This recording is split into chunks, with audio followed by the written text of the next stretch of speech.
என்ன? வாங்க.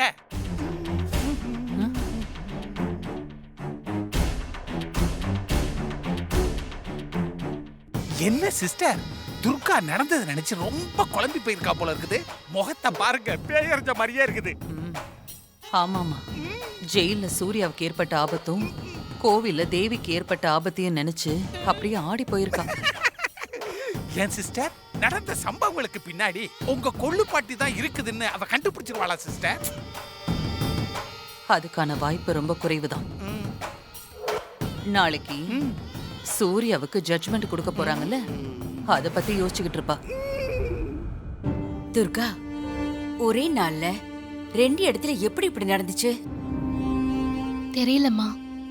ஜெயில்ல சூர்யா மாமாக்கு நடந்துச்சு, கோவில்ல தேவி அம்மாக்கு நடந்துச்சு. எல்லாமே குழப்பமாவே இருக்கு துர்கா. குழப்பமா இருக்குதா? ஆமா துர்கா, நீ கழுத்தை பிடிச்சு திருகி வீசின பாம்பு அப்புறமா அந்த இடத்துல இல்ல. அதே மாதிரி ஜெயில சூர்யாவை கொல்ல வந்தவன் என்ன நடந்துச்சுன்னு தெரியலன்னு சொன்னது எல்லாமே மர்மமா இருக்கு துர்கா. ஆமாம்மா, எனக்கு என்னமோ இன்னைக்கு நடந்த 2 சம்பவத்துக்கும் பின்னால யாரோ இருக்காங்களோன்னு தோணுது. ஆஹா சிஸ்டர், இவ போலீஸ்காரி இல்ல, கரெக்டா மோப்பம் பிடிச்சிட்டா பாருங்க. உங்க கொள்ளுப்பாட்டி தான் இதுக்கெல்லாம் காரணம்னு கண்டுபிடிச்சிட்டா என்ன பண்ணுவீங்க? கண்டுபிடிச்சாலும் என் பாட்டி இவளால ஒண்ணும் பண்ண முடியாது. உங்களையே ஒண்ணும் பண்ண முடியல, உங்க பாட்டியா என்ன பண்ண முடியும்? என்ன சொல்ற துர்கா? அப்ப அது யாரா இருக்கும்? தெரியல ஹாசினி. எங்கேயோ இருந்துகிட்டு தீய சக்தியை ஏவி விட்டுட்டு இப்படி எல்லாம் பண்றாங்க. ஆனா அது யாருன்னு கூடிய சீக்கிரமே நான் கண்டுபிடிக்கிறேன். துர்கா, நீ சித்திர போய் பாரு. அந்த தீய சக்தியை ஏவி விட்டது யாரு, எங்க இருக்காங்கன்னு கண்டுபிடிக்க அவர் உனக்கு உதவி பண்ணுவாரு. ஆமா துர்கா, தீய சக்திய தெய்வ சக்தியால தான் ஜெயிக்க முடியும். நீ கோயிலுக்கு போய் சித்திர பாரு. சிஸ்டர், உங்க கொள்ளுப்பாட்டிய கண்டுபிடிச்சிருவாளுவோ போல இருக்குதே. சரிம்மா, நாளைக்கு சூர்யா கேஸ்ல தீர்ப்பு சொல்ல போறாங்க. அதுக்காக நான் கோர்ட்டுக்கு போகணும். முதல்ல அது முடியட்டும், மத்த விஷயங்களை அப்புறமா பாத்துக்கலாம். நாளைக்கு தீர்ப்பு நமக்கு சாதகமாக வருமா துர்கா? சூர்யா மாமா விடுதலை ஆயிடுவார்ல? தெரியல ஹாசினி, நாளைக்கு கோர்ட்டுக்கு போனாதான் தெரியும். கண்டிப்பா அவனுக்கு தூக்குதான். என்ன சிஸ்டர், நாளைய தீர்ப்பை இன்னைக்கே எழுதி முடிச்சிட்டீங்களே, எப்படி சிஸ்டர்? சந்தர்ப்ப சாட்சி எல்லாமே சூர்யாவுக்கு எதிரா இருக்கும்போது வேற எப்படி தீர்ப்பு வரும்? அந்த தீர்ப்பை கிரியேட் பண்ணதே நீங்க தானே. Super sister.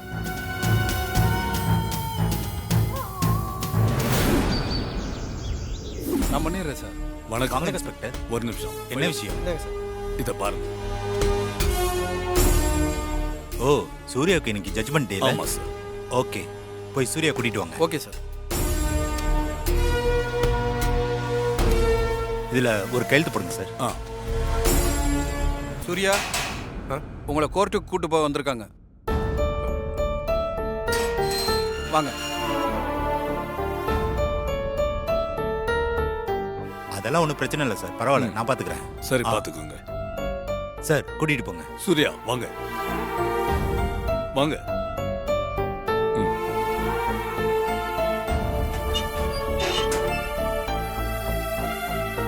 சீக்கிரம் வாங்க. வாங்க போலாம். சீக்கிரம்.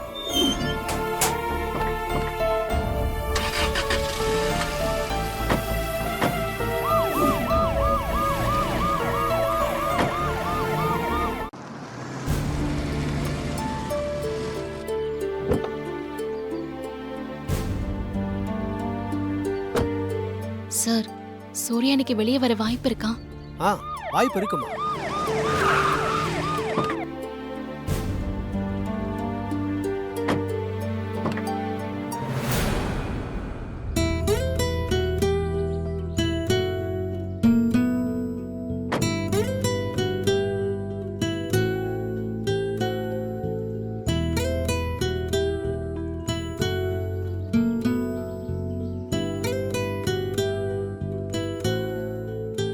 சூர்யா உள்ள வாங்க, உள்ள வாங்க. வாங்கம்மா வாங்க. நீதியரசர் வருகிறார்.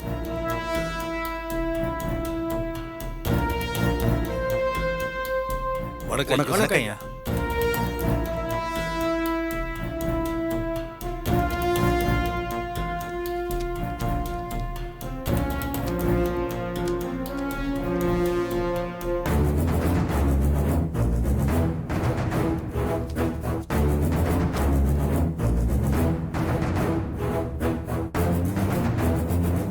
சூர்யா, சூர்யா, சூர்யா.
இந்த வழக்கில் கொலை நடந்த இடத்தில் போலீசாரால் சேகரிக்கப்பட்ட கைரேகையும் சூர்யாவுடைய கைரேகையும் ஒத்துப்போகிறது என்று போலீசார் சந்தேகத்துக்கு இடமில்லாமல் நிரூபித்திருக்கிறார்கள். கொலை செய்யப்பட்ட தன்ராஜ் நண்பர்கள் அளித்த சாட்சியங்களின்படி சூர்யா ஏற்கனவே ஒரு முறை அவரை தாக்கியிருக்கிறார் என்பது தெரிகிறது. எனவே ஆதாரங்களையும் சந்தர்ப்ப சாட்சியங்களையும் வைத்து பார்க்கும் பொழுது சூர்யா தான் அமைச்சர் மகன் தன்ராஜை கொலை செய்திருக்கிறார் என்பது உறுதியாகிறது.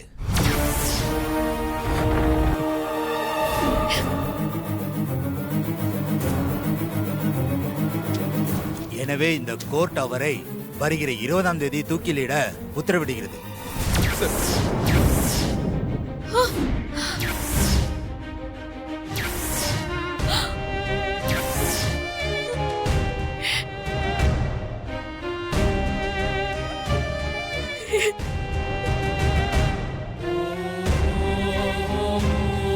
Judgment reserved.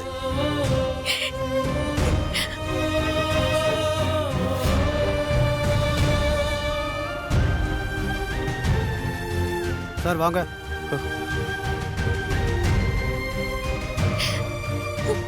சூர்யா,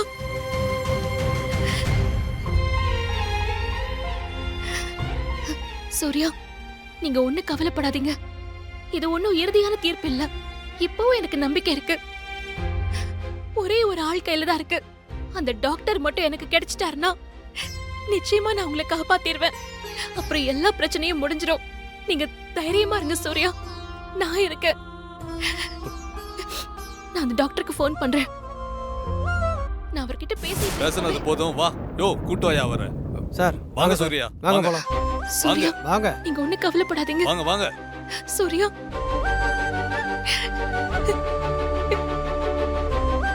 யோ, அவரை வண்டியில ஏத்து. சரிங்க சார். ஏறுங்க.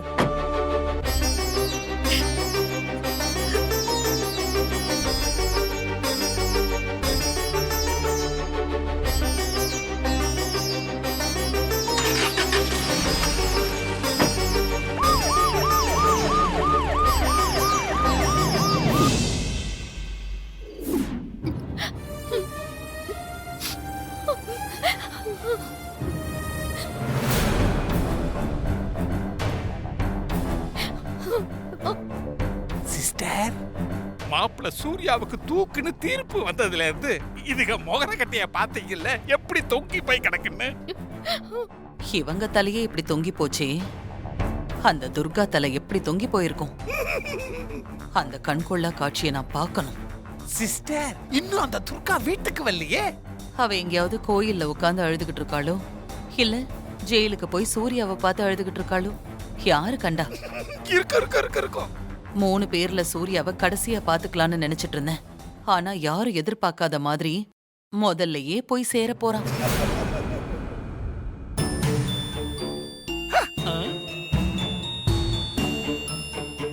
சிஸ்டர் துர்கா வந்துட்டா. சிஸ்டர் அவ மூஞ்சிய பாத்தீங்களா? நாம எதிர்பார்த்த மாதிரி அவ ஒன்னும் தலைய தொங்க போட்டுக்கிட்டு வரலையே. துர்கா துர்காமா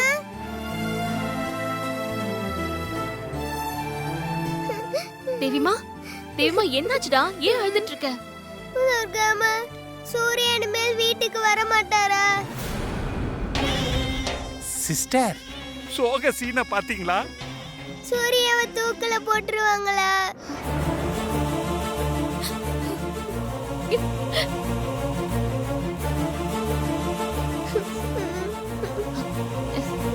தேவிமா ஏன்டா இப்படி எல்லாம் கேக்குற? அப்படிலாம் ஒண்ணும் இல்ல. கண்டிப்பா சூர்யா வீட்டுக்கு வருவாருடா. இல்ல நீங்க போய் சொல்றீங்க. சூர்யாவை தூக்குல போட சொல்லி ஜட்ஜி தீர்ப்பு கொடுத்திருக்கிறதா ஹாசினி பார்வதி மாத்தி மாத்தி பேசிட்டு இருந்த நான் கேட்டேன்.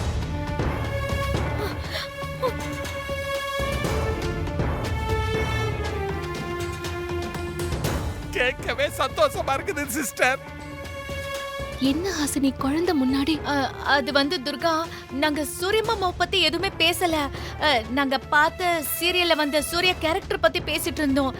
தேவி அம்மா அதை கேட்டுட்டு சூர்யா மாமான்னு தப்பா புரிஞ்சுக்கிட்டா. ஹாசு எப்படி சமாளிக்கிறா பாத்தீங்களா சிஸ்டர்? அவளுக்கு என்ன சொல்லியா கொடுக்கணும்? அவதான் நடிக்கிறதுல கேடியாச்சு.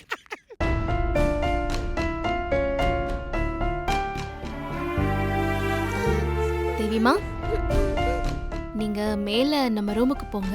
அம்மா பேசிட்டு வரேன், சரியா? என்னோட பர்த்டேக்கு சூர்யா வந்துருவார்லமா? கட்டாயமா வருவாரு. நீங்க போய் தூங்குங்க, போங்க போடா.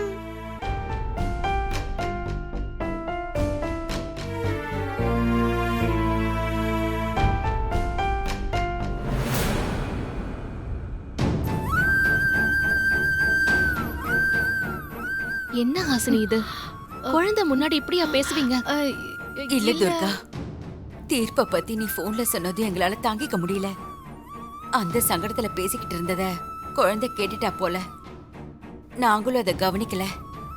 ஆமா துர்கா, தீர்ப்பு வந்துட்டா எல்லாம் முடிஞ்சு போச்சுன்னு முடிவே பண்ணிட்டீங்களா? சத்யவான் சாவித்ரி கதை தெரியுமா ஹாசினி உனக்கு? சாவித்ரி புருஷன் உயிரை யமன் எடுத்துட்டு போயிட்டான். தன்னோட கணவனை சாவித்ரி போராடி யமன் கிட்ட இருந்து மீட் எடுத்துட்டு வந்தான். என் மேல நம்பிக்கை இல்லையா? சிஸ்டர் இவ மாறி மாறியே பேசுறா சிஸ்டர். ஹாசினி, நான் குழந்தைக்காக மட்டும்தான் கல்யாணம் பண்ணிக்கிட்டேன்னு நினைக்கிறியா? சூர்யா தான் என்னோட உயிர். சூர்யாக்காக தான் நான் வாழ்ந்துட்டு இருக்கேன். சூர்யா தான் எனக்கு எல்லாமே. சூர்யாக்காக தான் நான் பிறவி எடுத்துட்டு வந்திருக்கேன். ஒரு உண்மை எப்பவுமே அழிஞ்சு போயிடாது, அந்த நம்பிக்கை எனக்கு இருக்கு. சூர்யா கொலை பண்ணலங்கிறது உண்மை. நான் சூர்யா மேல வச்சிருக்கிற பாசம் உண்மை. அப்படி இருக்கும்போது சூர்யாவை என்னை விட்டு நான் போக விட்டுருவேனா? அப்புறம் நான் உயிரோட இருந்து என்ன பிரயோஜனம்? அப்படிலாம் நடக்க நான் விட்டுருவேனா? ஐயோ துர்கா, அப்படியெல்லாம் உன் மேல நம்பிக்கை இல்லாம இல்ல. விஷயம் கேள்விப்பட்டதும் நாங்க கொஞ்சம் பயந்துட்டோம், அவ்வளவுதாம்மா. கட்டாயம் நான் தண்டனையில இருந்து சூர்யாவை காப்பாத்தி வெளியில கொண்டு வருவேன். வீட்டுக்கும் கூட்டிட்டு வருவேன். தைரியமா இருங்க, இதுதான் நடக்கும்.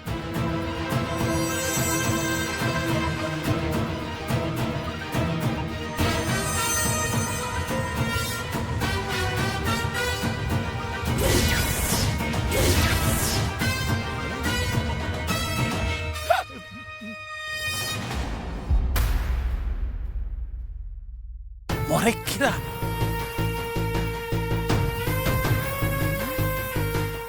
என்ன சிஸ்டர், துர்கா இவ்வளவு கான்பிடென்ட்டா சொல்லிட்டு போறா? நம்ம மாப்பிளைய காப்பாத்தி கொண்டாந்துருவாளா சிஸ்டர்? அவ சும்மா சீன் போடுறா. தூக்கு தண்டனைக்கு தேதியே குறிச்சிட்டாங்க. இதுக்கு மேல அவ தலைகீழா நின்னாலும் தீர்ப்பை மாத்த முடியாது.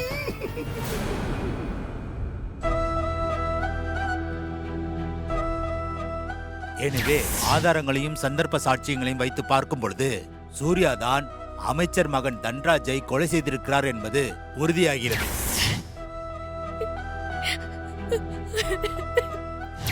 எனவே இந்த கோர்ட் அவரை வருகிற 20ஆம் தேதி தூக்கிலிட உத்தரவிடுகிறது.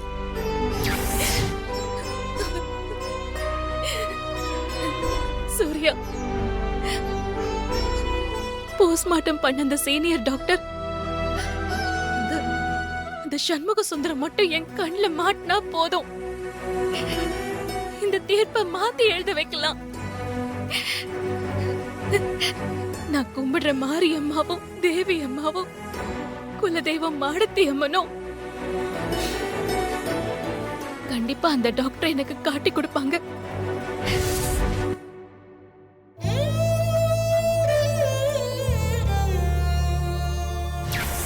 அந்த டாக்டர் மட்டும் எனக்கு கிடைச்சிட்டாருன்னா நிச்சயமா நான் உங்களை காப்பாத்திடுவேன். அப்புறம் எல்லா பிரச்சனையும் முடிஞ்சிடும். நீங்க தைரியமா இருங்க சூர்யா, நான் இருக்கேன். துர்கா, நீ பட்ட கஷ்டம் எல்லாமே வேஸ்டா போச்சு. அந்த டாக்டரை கண்டுபிடிச்சு என்னை எப்படியாவது காப்பாத்திடணும்னு நம்பிக்கையோட தான் இருக்க. ஆனா உன் கூடவும் தேவிமா கூடவும் சேர்ந்து வாழ்றதுக்கு இன்னொரு வாய்ப்பு கிடைக்கிறது அந்த டாக்டர் கையில தான் இருக்கு. இப்ப அந்த டாக்டர் எங்க இருக்காருன்னு தெரியல.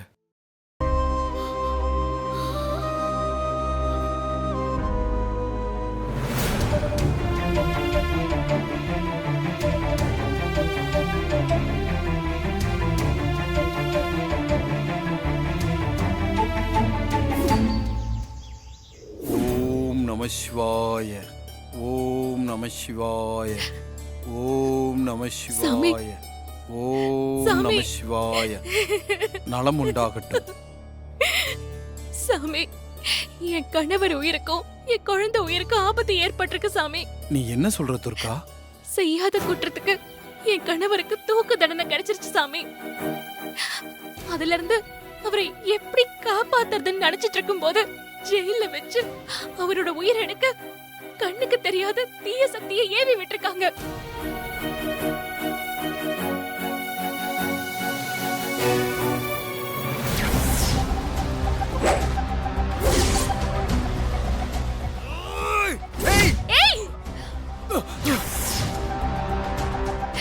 என் கணவரை எப்படியோ நான் காப்பாத்திட்டேன். அவரை காப்பாத்திட்டு ஜெயில இருந்து வெளியே வந்த எனக்கு என் குழந்தைக்கு ஆபத்துன்னு தோணுச்சு. நான் அவசரமா கோயிலுக்கு வந்து பார்க்கும்போது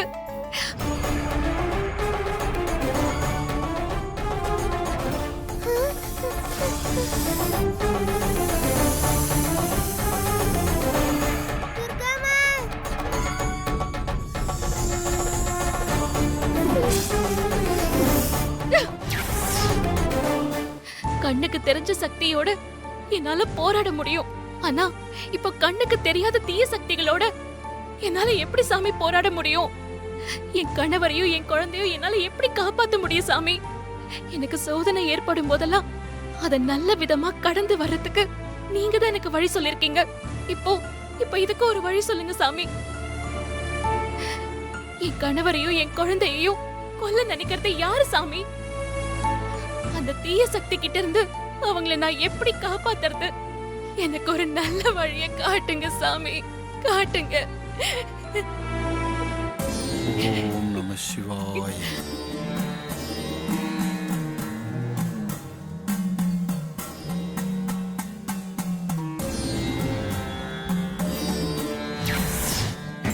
இந்த வைரத்தால 5 தலைமுறைக்கு பின்னாடி ஒட்டு மொத்த வம்சத்தையும் அழிஞ்சு நின்னனோ அந்த வைரம் இப்போ என் கைக்கு கிடைச்சிருக்கு.